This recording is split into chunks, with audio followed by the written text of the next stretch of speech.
He was here at 1:56. Hey, Ben is back. Where were you, Ben? Hello. Where were you yesterday? The last 2 days? I don't The think you were here Friday either. last 2 days, what? 2 class periods. I don't think you were here Friday, and you weren't here yesterday. Did we have a test Friday? I think so. No, did we? No, we didn't have a test Friday. No, Okay, I was there. I was definitely there on Friday. The test was on Thursday, so I think that's what you're remembering. Yeah, because we did an algebra review or something. Yeah. Or we Yeah. did 5-1. Oh, well, then it was Wednesday or something. I had a migraine, so I thought it'd be stupid of me to stare at a screen for an hour and 45 minutes. Yeah. Good point. I knock on wood, I've never had a migraine before. I don't even know what it means. Oh, My God, wife- a migraine is like a headache, but it's a lot more severe, and it's more constant. Like a continual headache is a migraine. Also, you Told me is the main difference is that a headache is like generally on the front or back of your head. Mhm. Migraine is on the side. Hmm. Or like only one side. I've never had a bad. And they're generally My headaches are always in the front, yeah. Frontal parietal lobe. Yeah. that's why it's called a headache. more like dizziness. Hmm. And like My wife gets them. She has to. There's the quadratic on number 20. Thing, I don't know. For tonight? No, for It's last some night. Oh, yeah. fancy word. Well, hence why we did that one section.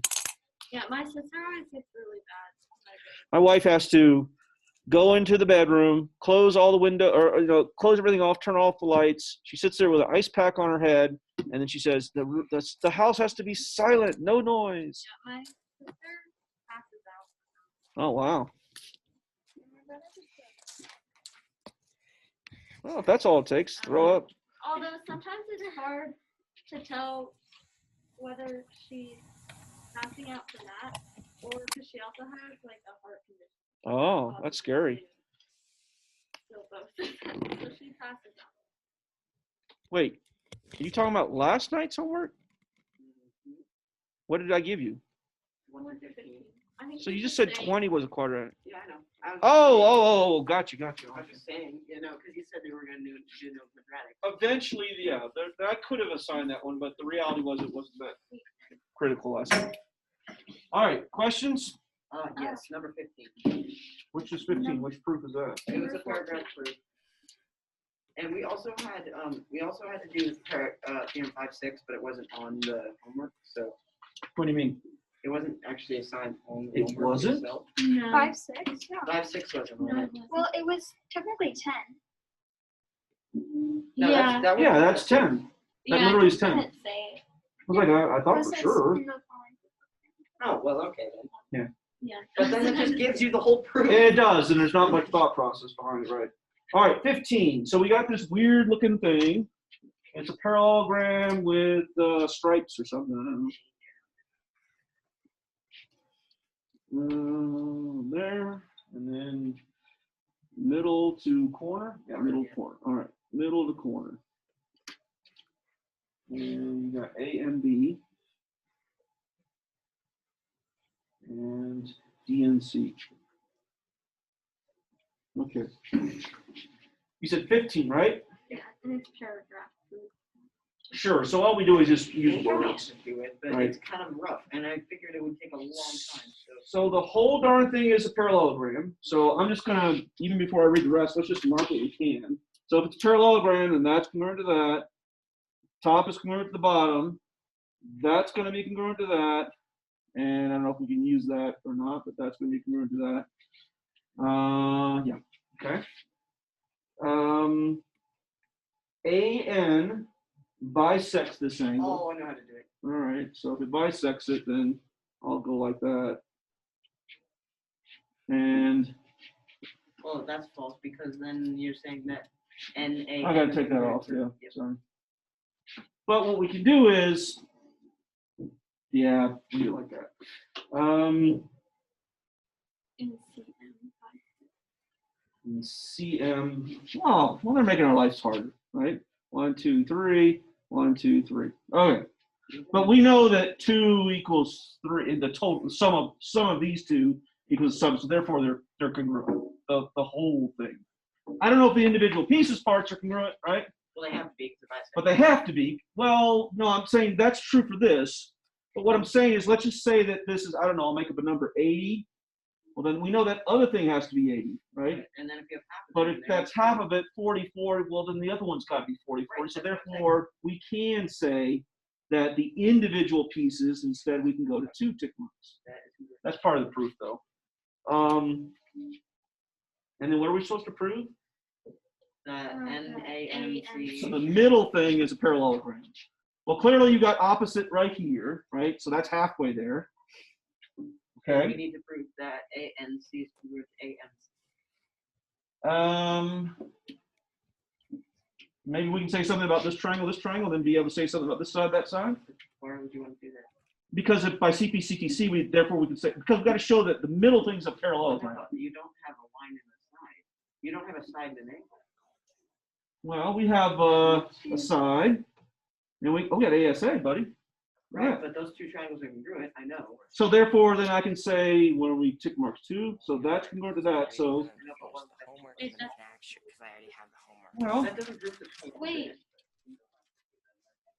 Oh, hi, Cece. Where are you? if we can just show that that's congruent to that, then we would be there. And it's pretty easy to do from that, because it's just only broken up into 2 pieces, and that's only broken up into 2 pieces. I'm gonna get on a We call. know that the larger I'm gonna thing go to an is a appointment. parallelogram. So are you done? So we with know school? that, All right.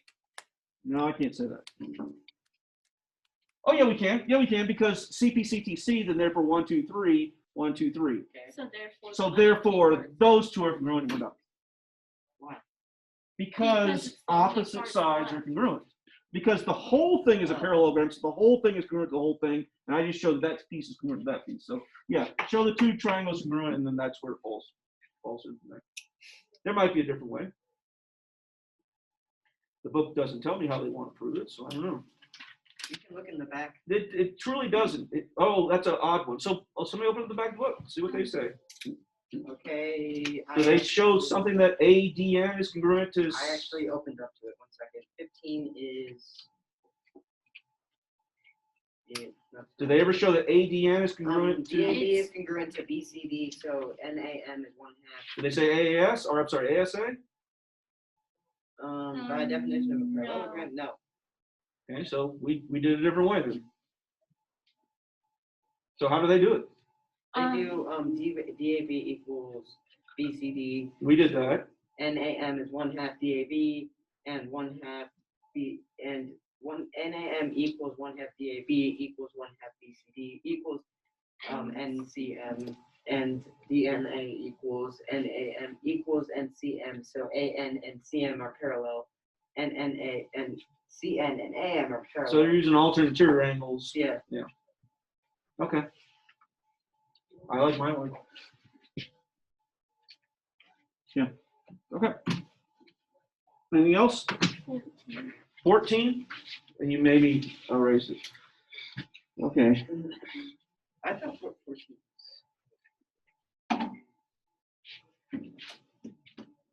And on 14, we're given that, once again, the big thing's a parallelogram. And M and N are midpoints. You're proving the same thing. Really? Just a different way? Yeah. Yeah. I mean, here's the deal.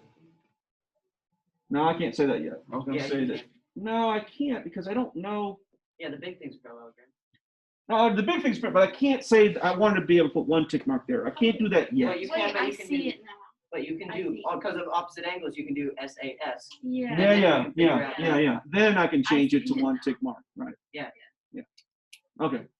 And then that's got to be 1 tick mark. And then what are we trying? What's the overall thing we're trying to prove? We're trying to prove that the middle thing is a Oh, and parallelogram. we're done. And then by CBCTC, yeah. I see it now. Okay. All right. Number 1, definition of parallelogram. Number 2, theorem 5-4. Which is, That's the opposite sides congruent. Is that right? okay. Yeah, both pairs of opposite sides. Yeah. Yeah. Number 3 is 5, 5. That's the one pair of sides, both parallel and congruent. Number 4, you better got that one. That's 5, 7. That's the easy one. And then number 5 is 5, 6. Opposite angles congruent. Number 6, the answers are going to be a lot. Number 7 should be theorem 5, 7 because the diagonals bisect each other. Number 8, the book says show that one pair of opposite sides are both congruent and parallel. Number 9, okay, well that's kind of, I'm not sure why I gave you 9, that's too easy. I'm going to skip that one. Number 10, the reasons are 1 is given, 2 is the sum of the measures of the angles of quadrilaterals 360. Number 3 is division property. Number 4 is theorem 3, 6. And number 5 is definition of parallelogram. You just showed that opposite sides are parallel, so that's definition of parallelogram. All right, so which one did I give you, 11, 12, or 13? You gave me 13, that's 5, 7. Let's see, what would I do for 5, 7? Diagonals bisect each other. I believe you can just show that some triangles are congruent to each other. Yeah, that's what I did. And then you can just do vertical angles, SAS. Yeah, so you get that, you get that, you get that, and we need to show that it's a So parallelogram. you get SAS. So we get SAS, therefore that's congruent to that, SAS, that, you know. That was I friendly did it one. in 2 steps. That was really. 1. I think a bit more than 2 steps. Well, I just did the semicolon for each of the steps. All right, I'll buy that. I'll buy that. So really, you still wrote But it- more But the steps. question is how much I this wrote. triangle, I wrote this. Jack, is this triangle congruent to this one? No, You want to take a guess when it's congruent to that one? when it is a square. When it's square. Rhombus, is it true for rhombus? No, because then the angles are different. As long as the rhombus is a square. All right. And then we did 14, 15, that's it. All right, hey, Ben, no joke. You think you're okay with parallelograms? Yes. Okay. So just so you guys know, today we're gonna sit here, we're gonna do 4 proofs. We're just gonna do 4 proofs. The 4 proofs, the only one that counts is the very last one. But in order to prove the very last one, we're gonna use the previous 3. Now there might be a time in the book somewhere where we use the first 3. I can't remember if we actually do it, but I want to say we never use the other 3 ever again. So I do want you to put them in the book of truth in case I'm wrong. But the reality is I'm pretty certain that the first 3 we don't use more than maybe once, maybe twice tops. Are we still good? Oh, I know what we're doing. So we're not doing parallelograms. Oh yes, parallelograms. So because we had 3 skills from section 5.1 that we haven't messed around with in a while, and we're gonna get 1 skill today that's gonna give us 4 skills. Tomorrow, we're just gonna do a skill day. So I'm gonna give you a worksheet, it's got about 40 questions. We're gonna go through all 4 skills until you guys are sick of them, and then that way when we take the quiz on Thursday, we'll be okay. The other class convinced me that I should do this, so I'll do it for you guys as well too. All right, there's your homework. Micah did the homework in 10 minutes because he, unlike what I'm telling you to, paid no attention to me. And when I said, hey, the only proof that matters is the last one, he looked that up and he started doing his homework. So that must tell you how easy, not that Micah's dumb, but you know, it tells you how easy, it's easy stuff.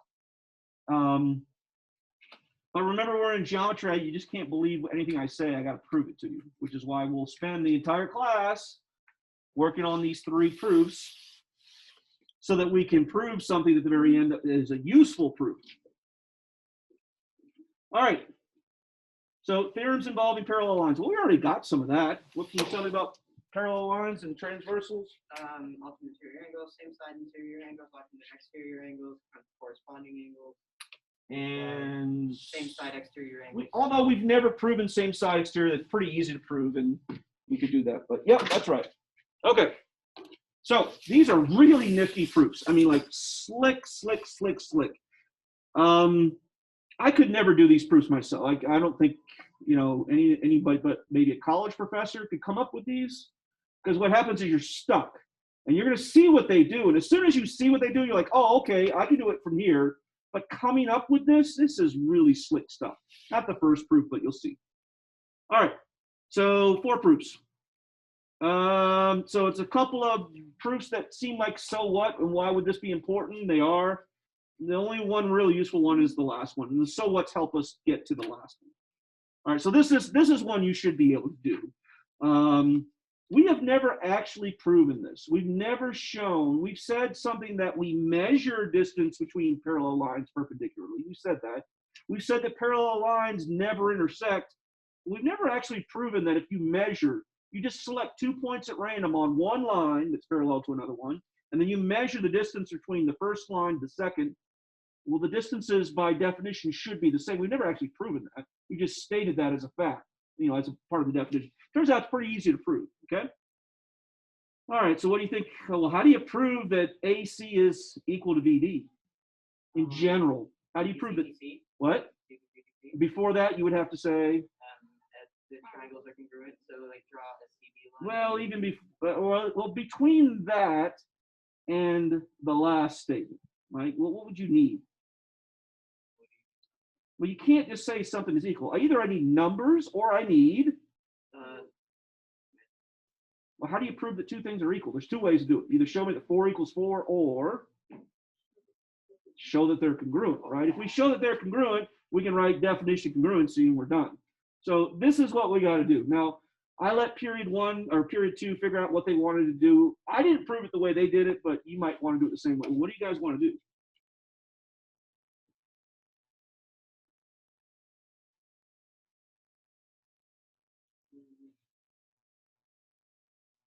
Notice there's no numbers up here, so we can't use. We can do a line CB. Okay, so you want to do a diagonal? Yeah. All right, so let's do a diagonal. Okay, and then we can say that A equals 90 and B equals 90. Can you buy that? Okay, that one's easy. Why are you buying that one? Because obviously, words that will never be spoken in same side geometry. interior angles are supplementary. Same side interior angles are supplementary. Very good. Okay. Okay, and then you can do reflexive, and then you can do AB is congruent to CD because the lines are straight.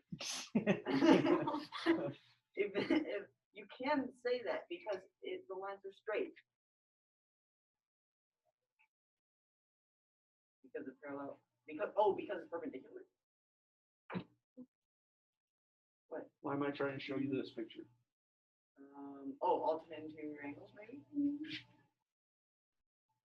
Then we have HL. No, we have AAS. We got AAS. Okay. And So then we can prove that. And then provide CPCTC, we get that, you're done. That's how period 2 proved it as well too. I'm going to show you a different way of doing it, and it's kind of the reason why they show you this. Well, this actually does need to be proven to you. We just did it, but they use this to show you a new technique. So our try and true technique is what we just did. Make 2 triangles. Show me that things are 2 triangles are congruent. They claim CPCTC. Nothing wrong with that. We will continue to use that throughout the year. Here's another thing that we can now prove. What's this shape?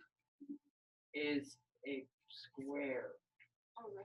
Well, first off, we don't even know what a square rectangle is. A parallelogram. Well, why is it a parallelogram? Because they're parallel because the 2 lines are parallel. Well, clearly, therefore, AB is parallel to CD, but in order to be a parallelogram, But AB is also parallel to CD. well, why? Because of CPCTC alternate interior angles. Yeah, but we didn't make triangles. Because they're both perpendicular. Well, that's kind of how we can get there, but why? Not the why they're perpendicular, but why is that going to get us to the answer that we want, which is AC is parallel to BD? Because you can't move because you have 2 angles. Take your magic hand, Oh, flip back to parallelograms, and the 5 ways that you can prove that quadrilateral is a parallelogram. Which one is it? Opposite sides of parallelograms are congruent. Well, we showed one. Angles.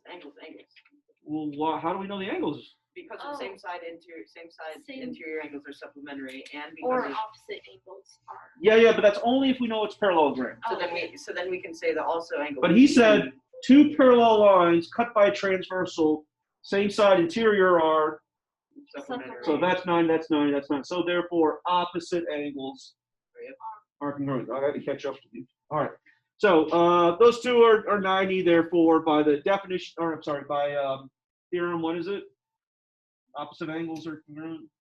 You can just say opposite angles, but if I don't know what it is. I just wrote the whole darn thing. All right. 5, 6. Okay, so if you're better than me, you'd write 5, 6, and not write all these words. Okay. So how does that help us? It's a parallelogram. Oh, now you can say that BD is parallel to AC. The BD. Well, I did that. I said it's Now you can parallelogram. say that since opposite sides are congruent, then AC is Right. Right. Congruent. So what the only reason by the way, we've already proven this, we didn't need to do it a different way. The only reason I'm showing you this is here's a new technique. Before we were showing things where a triangle, now I can use that something's a parallelogram because we get 4 things about parallelograms. We get opposite sides are congruent, we get opposite angles are congruent, we get consecutive angles are supplementary, and we get that the diagonals bisect each other. So we can get 4 things from that one statement. So maybe in the future, right, I'm not saying you have to make a parallelogram, but if you have a parallelogram, you don't have to split it in half, right? You can get almost everything. You can't get some of the things. CPCTC gives you lots of things, but we certainly can get to some angles and some sides just by making a parallelogram. That's what we're going to use in the next couple proofs. We're going to make some parallelograms, not triangles. Okay? So why do they have this proof here? It just seems to not fit. It's because of the way they solved this proof, or proved this proof, is they used a parallelogram instead of a triangle. All right, cool. This actually is a theorem, right? This is theorem 5.8. And it doesn't say anything earth-shattering. And it doesn't say anything that we haven't already, I told you could use, because we said by the definition of parallel lines, they don't intersect, so their distance between them never changes. We already had that, but we got a proof now, and the proof, I guess, just adds some more detail to that statement, that if you pick any 2 points along one of the 2 parallel lines, those 2 points are going to be equidistant to the other line. So if you got 2 parallel lines, you can quickly make a parallelogram, which allows you to get some information. So maybe we, as long as you have 2 parallel lines, then it's parallelogram. if you have 2 parallel lines, you can get a parallelogram out of it. And the reason why you would do that is because now you can say that, you know, things about sides and angle diagonals. You can say things about angles, right?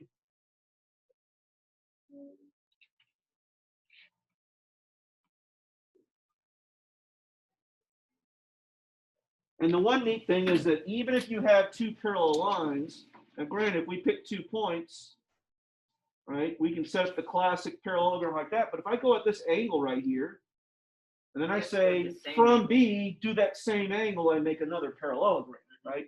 That can be useful as well too. We're going to actually use that today. All right. Okay, so these are really hard proofs, right? And they're not hard because you won't understand them. You'll understand them. It's just that knowing what to do is things. So here's the basic setup. They give you 3 parallel lines. And then what they do is they take one transversal. Ignore this one for a second. They take one transversal, create it, and they find out something. They find that the measure of AB is the same as BC. And what you're trying to prove is that XY will equal YZ. In other words, if you create any other transversal, then it will also, because of this construction, it will cut any transversal you make, well, in this case in half, but it separates into equal parts. Well, I mean, obviously you could do that. Well, we got to prove it. I mean, it makes sense that it would happen, but the question Well, is, if AX parallel, then AB is equidistant from the one, and XY is equidistant from the one. we don't know that. That's what we got to prove. But we just had it from the last one. We had perpendicular, all right? So we got a perpendicular. Okay, so let's see what happens. So the first thing, so this is their given. We know that that piece is congruent to that piece. We're trying to prove that XY is congruent to ZY or YZ, okay? So here's what they do. When in doubt, when you can't do anything, Draw lines. what? Draw lines. You draw lines. And so this is the thing, is what kind of lines? Oh, you So can they just don't draw lines. random lines. They draw Right. something with the intent of trying to do something. Draw lines with making a parallelogram. Yeah, and that's what they're going to do. But it's further than that. It's not just make a parallelogram. Is that when you make this parallelogram, I'll do it for you real quick. You also make two triangles. Oh yeah.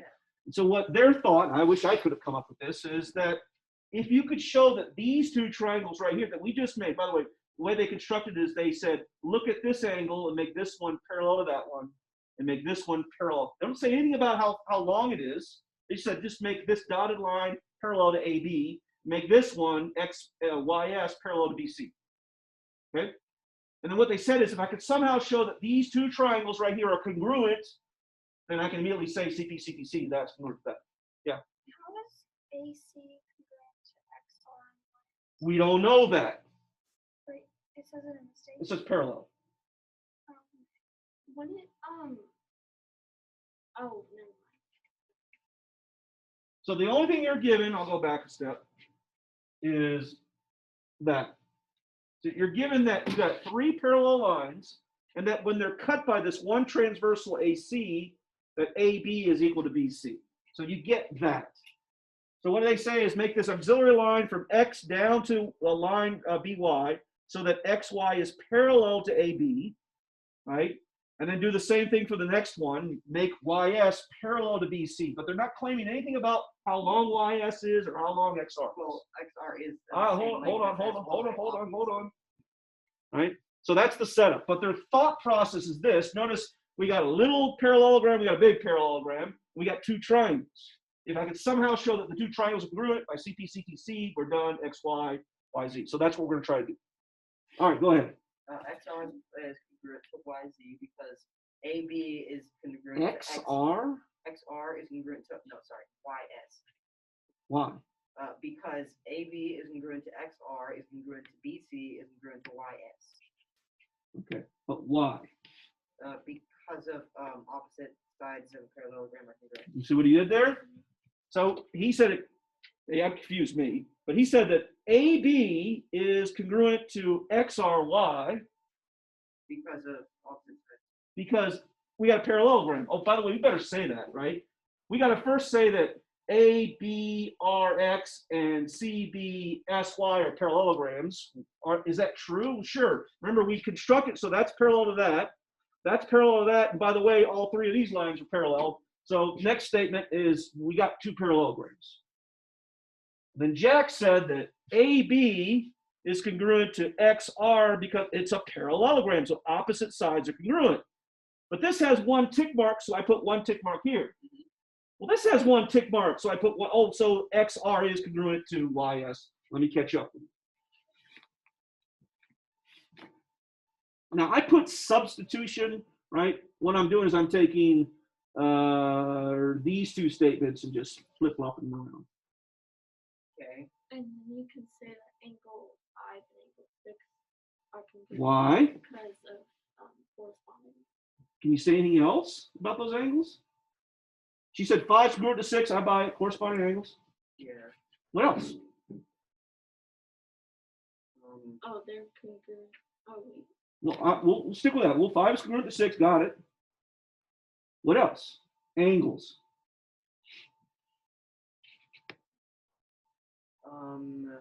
Tilt your head to the left. Left, Jack. Come here. You said that this is parallel to that. Therefore, 1 is 2 and congruent, yeah. 1 is congruent to what? 2. No. Oh, Because 1 is one- congruent to 3. 1 is congruent to 3, and 2 is congruent to 4, and 3 is congruent to 4. we got all that jazz right So there. then 1 and 2. Holy cow, that's a lot of stuff. And all of those are corresponding, by the way. And then you can say that 1 and 2 are congruent. She already knows where we're going with this. So this statement right here, this is a little bit hard to see. We already got 5 is congruent to 6 from that one statement. So we already got an angle and a side. You could have done that much easier. We'll talk about it here in a second. 3 is congruent to 4, but 3 is congruent to 1, so I can change this 3 to a 1, and 4 is congruent to 2, so I can change this 4 to a 2, so I can make what she said, which was 1 is congruent to 2 And you can by say substitution. AAS. Then we got an AAS, and the rest of the proof is simple. Okay. Okay, how could we do that easier? if you have XR is away, is XR parallel to YS? We don't know. Well, they're two parallelogram. Of course they are. We don't know. Because they're parallel. Yeah, Because but they're we never made it so this is parallel to that. Well, it is. It's because- certainly intuitively parallel, certainly. Well, I mean, because they're both parallelograms that have the same side length. Yeah, but I could draw this without them being parallel, right? Just because they're parallel lines doesn't mean you can't make two that aren't parallel. Now, I know what your argument is, like, wait a minute, well, these two are, you know, it's a good argument, right? But, yeah.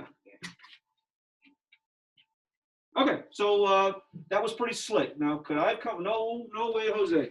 But as soon as I saw it, I was like, oh, okay, I got what's going on here. All right, auxiliary lines are crazy. What did we just prove? That That 3 parallel lines. You have 3 parallel lines cut by two Two transversals. one transversal, and on that one transversal, it's cut so it makes Two congruent. that it doesn't matter. You can draw any other transversal. It doesn't matter what it looks like. You can go straight down. You can go really across. It will always break those things into equal parts.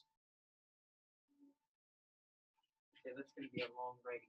Yeah. It's not as bad as it looks, but it is pretty long. All right, so that's 5 or 9. So if you have this shape right here, and by the way, it doesn't have to be just 3, it could be 12, right? But if you have a series of parallel lines, and when you cut it with one transversal, that transversal is broken up into congruent parts, then any other transversal that you draw will also be broken up into equal parts. So it's not too bad. And it does say 3, but it can be 5 or 10. If 3 parallel lines cut off congruent segments on one transversal, then they cut off congruent segments on every transversal.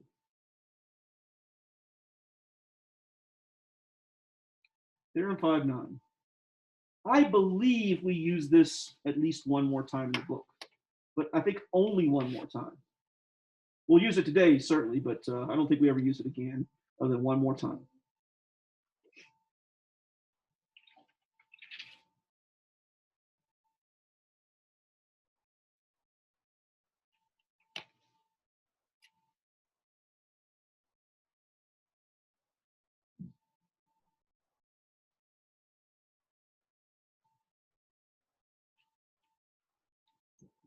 Good?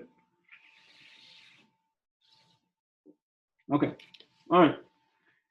We're going to use that to prove this next point. I got to draw you a picture of what we're doing. So you see that? That's a Triangle. I'm going to cut one of the sides in half, right? I'm going to find its midpoint of one of the sides. Now, granted, that's not perfectly done, but you get the idea. So you're going to make a median. I'm going to make something. We're not going to define it today as a median, but yes. I'm going to draw through this point a line that is parallel to the bottom, right? So this, what I just did, is now parallel to this. Okay, And it goes through the middle of one of the sides. What we're about to prove is it also must go through the middle of the other side. But we got to prove that. That seems kind of flaky, right? So Would it just be that's the picture. So we know that it goes through the middle of AB. We're trying to prove that it goes to the middle of AC. So putting the last one to be 1 and we're done. Well, this one isn't too long. It's a bit more than 1, but not much more. Okay, so you get the general idea? All right, any ideas? Well, how do we show that N is the midpoint, We have to make AN and NC congruent. right? Or show that their measurements are equal, one of the two, right? We show that they're congruent, we're done. If there were numbers up there, it'd be easy to do, but there's no numbers. We better show that they're congruent. Okay, so how are we going to show they're congruent? CP. What do you see? Yeah, that's weird. The bottom one's actually, we don't really know it yet, but trapezoid. Yeah. That's what it says.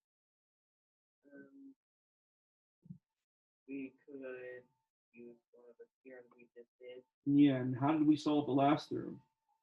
by making a parallelogram, and then you make another triangle and prove Yeah, it. that sounds complicated. Let's not do I know that. how to do it. I know how to do it. What? So you can make a parallelogram out of that two parallel line thing that's parallel to. I see what you're thinking. And then you make a triangle, Yeah, but and then that is you congruent. think that's going to be congruent to that? Yeah. All right, well, let's see if it's true. I've never done it this way, but let's see if it works. It So might. you can say So if that- you make that's parallel to this, and that's parallel to that, then it's parallelogram. Therefore, that's one. Okay, looks like so far so good. No. You can say that angle N equals C. Which one?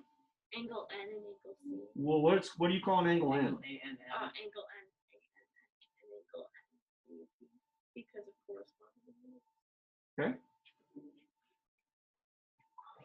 And then We need something else. we need N and A. So I mean, clearly we could say that that angle is congruent to this angle, right? yeah. Maybe that'll get us somewhere. And then we can say that. And then you can say that, oh, Oh, look at that. Is that good or not good? That is good. We have AAS now. Therefore, CBCTC Okay. and C is congruent to I A. didn't have a look at it, but kudos to you guys. Yeah, sure. No, it looks good to me. You want to see how the book did it? Yep. Looked at it in 2 steps. Oh, really? So what they said is, make it look like the last proof. Oh, yeah. Go through point A and make it parallel to these two. Well, we just proved from the last proof that what? That if it goes through here, right, any other transversal that you make must cut it off into congruent parts. You're done. I don't know if it's 2 steps, but it's not Oh, much. we're smarter than they are. It's not much more, but you guys proved it a different way. We're smart. Okay. So that's cool. Write this one down. I don't feel like that thought would come to my head. Right. But you know, Well, works can be done a different I way. saw it, but I just thought, like, what if you just have two parallel? Yeah. So this basically says that if you have a line that goes through the midpoint of 2 sides of a triangle, I'm sorry, if you have a line that goes to the midpoint of one of the side and it's parallel to a other side, then it must go through the midpoint of the third side. And you can get a little bit lost on second and third sides. Maybe draw the picture, make sure you understand that. Other than the proof we're about to do, I'm not sure if this one is ever used in here. But it's cool. And we proved it.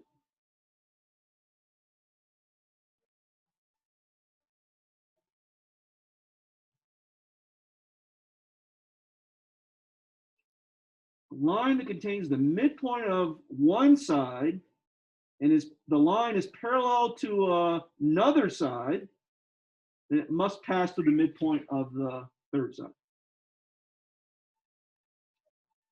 Must is a strong word.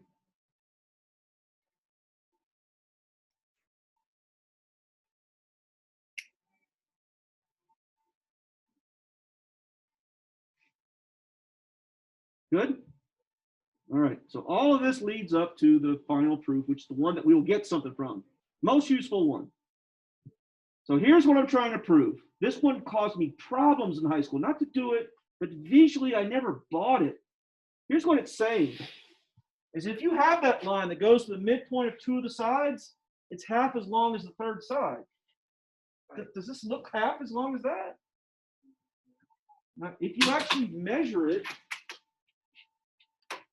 right, a little bit over 5, you find that it's perfect. But I don't know, for me, it never visually looked right. Okay, but why is it? It never looked like this was half of that. I don't know why, but I could never, the proof is, you'll see, it's true, but it certainly never looks that way. And I just measured it and it's exactly right. Okay, so we got to prove that that is half of the long thing. Oh, and also there's a second part of it. We got to prove that it's parallel. Parallel is pretty easy to do. Well, then you just use the last theorem. And say what? Say what? Well, the last one didn't say anything about halves, right? It did say something about, Parallel, yeah. what did it say?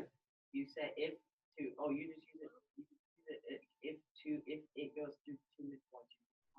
Well, notice the last one didn't say that it does, it said that it will go through, right? So if it goes through the midpoint of 1 and is parallel, we don't know that ours is parallel.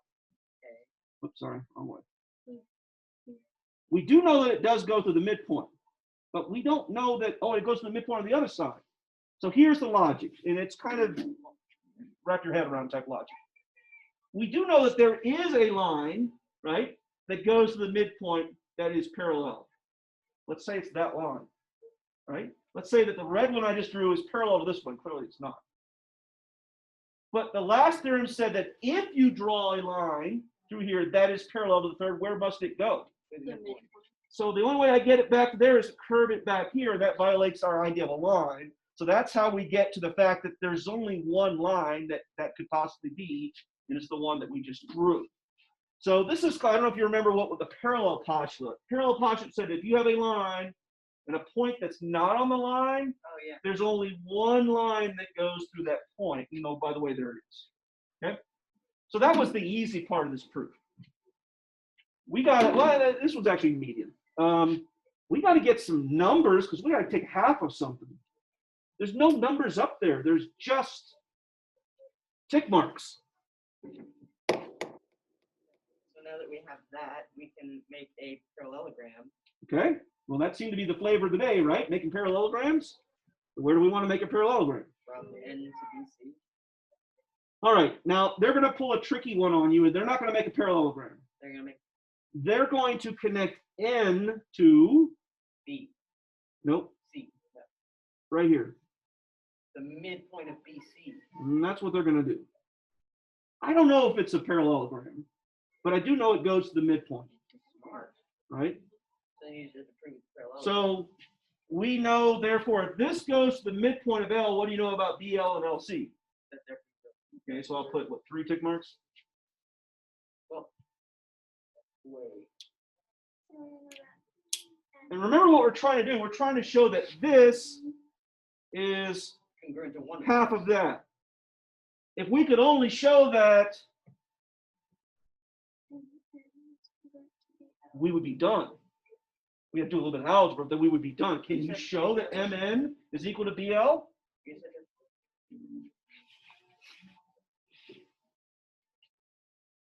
Yeah, I mean, obviously we will, but I mean, not right now. I mean, you have to prove that's a parallelogram first. You do. So you could use the triangles, I guess. No, because those. Wait. Well, remember, we have lots of ways of proving something's a parallelogram. Diagonals bisect each other. Well, that would be, now we're making it pretty complicated there, but if we could show that maybe opposite sides are congruent.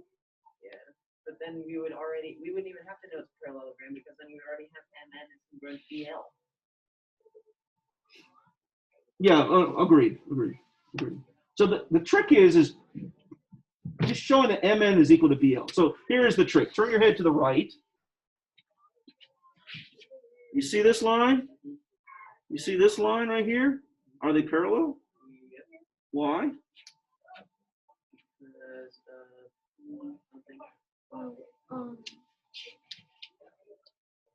Notice this dotted line cuts this in half. It cuts that in half. oh, What did the previous theorem say? if it cuts two. If it goes Oh, through the midpoint of two sides, then it's got to be parallel to this side. Okay, so it's Well, parallel to that one. This is on that line, so therefore this must be parallel to that. We're halfway there. Now we just got to prove that NL is congruent to MB, Okay. or that BL is parallel to MN, which they are. Oh yeah, so then we just say BL is This is parallel to that. cuts that in half, and it cuts this in half. Yeah, Therefore, this must be parallel to that. parallel to that. It's a parallelogram. So I need to say all that.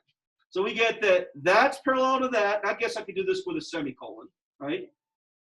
We've already shown that MN is parallel to BC, right?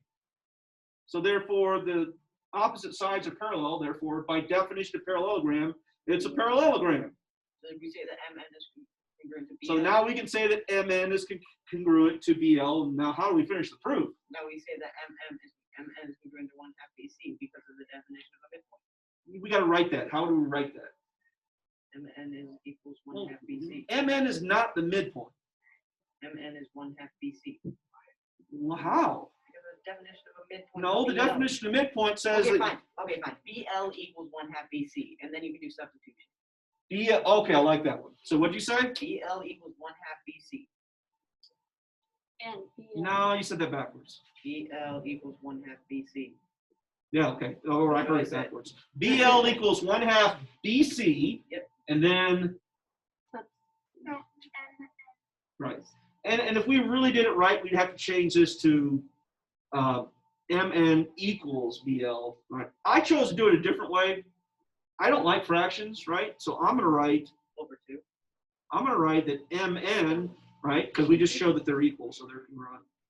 So I'm going to write that MN equals, BL. L2 or maybe I might say that 2 MNs equal, BC. BC. how about, yeah. So 2 MNs equals a BC. Why? Because these are congruent. And then I just simply, the last step, divide by 2. There's nothing wrong with what you guys said. You could do that same thing. You could say that BL is equal to 1/2 BC and then do a substitution. It would still be the same step, 2 steps. And that is it. What do we just prove? That if you have a line that goes through a triangle, that it goes through both of the midpoints of 2 sides of a triangle, then that line is half of the bottom. Okay. So we need to write that down. That's 511. This is the one that hopefully McKinley looks at. We also proved it was parallel, by the way. So the first thing we did was we showed that MN is parallel to BC. So if you go to the midpoint of 2 of the sides, you get 2 things. 1, it's parallel to that third side. And then 2, it's half as long as the third side. Now I choose to write that 2 ways because if I can get away without dealing with fractions, I'm going to do that. So I prefer 2MN is equal to BC, but the book writes it as MN is equal to 1/2 BC.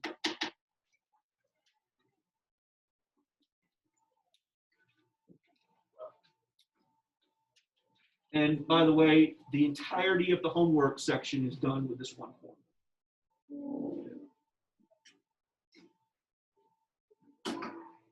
And that only took the whole class to get to that one proof.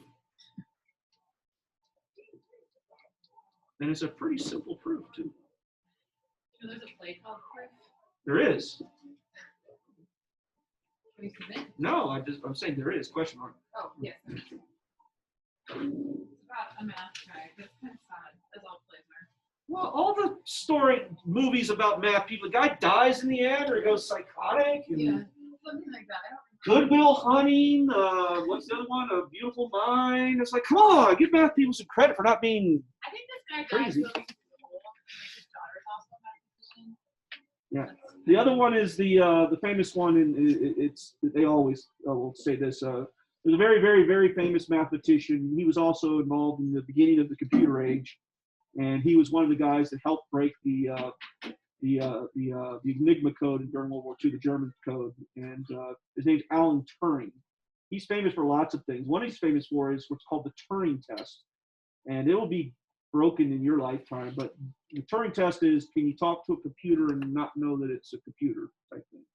So they always have these classical competitions where you're talking on a phone or you're talking, text through a computer, and the question is, are you talking to a human being or are you talking to a computer?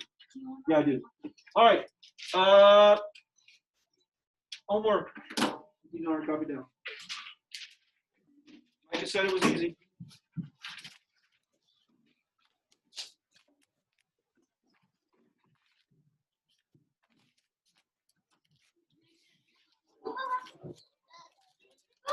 Mr. C? Ben, any questions? No. Okay, make sure you look at 511. That's the important one. Okay. All right, Number catch you 11? later. Number 11. Number 11, Which one is the important one? Just say it one more time so I make sure it's important.